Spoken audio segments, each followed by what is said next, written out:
During our virtual town hall about race in Huntsville, a lot was discussed, from racism and hate to education and policing. We spoke with local leaders, activists, and police officers to get your questions answered and to create open dialogue on important issues. Our Kelly Kennedy has just a few highlights of the hour-long conversation. We got together a diverse group of people today to discuss race here in the Tennessee Valley. The goal, to figure out what we're doing right and, more importantly, what we can do better. The citizens of Huntsville have, the entire area have responded in a way that says that we want to be the model of an authentic community policing model, to continue to show that we're diverse and that we can get along. We don't just tolerate each other, but that we accept one another. So I think that's wonderful. A lot of the things that have come out as requests for law enforcement, we've been doing those. You know, things like the Citizens Academy, things like ride-alongs, things like the meetings we're having now. Some of the panelists were asked if they've lost confidence in policing systems. They say they see this time as an opportunity for change and growth. In those communities where people have to coexist, and it doesn't matter what group of people they are. People are different. They come from different cultural contexts, different places of understanding.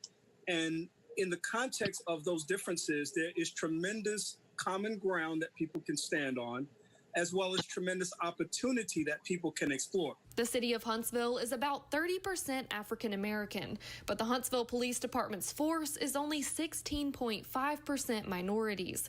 They say they know this is an issue and something they are working to change by recruiting more people of color and women. We have really increased the amount of effort. 85% of our recruitment efforts go into minority recruiting. The topic of diversity among students and faculty is also being talked about at UAH. And that goes through, training our employees on appropriate ways to ask questions during interviews and what they should ask, what they should not ask, being aware of biases, and also creating that level of accountability where we do have processes in place if things do not go as they're supposed to. The mayor's office says they are listening to people and are constantly trying to create a city where people feel included and represented. And in those instances where people feel that they have been marginalized, suppressed, or abused, that we elevate their voice to listen to what they have to say and connect with their heart, not just talk to their heads, but connect with their heart,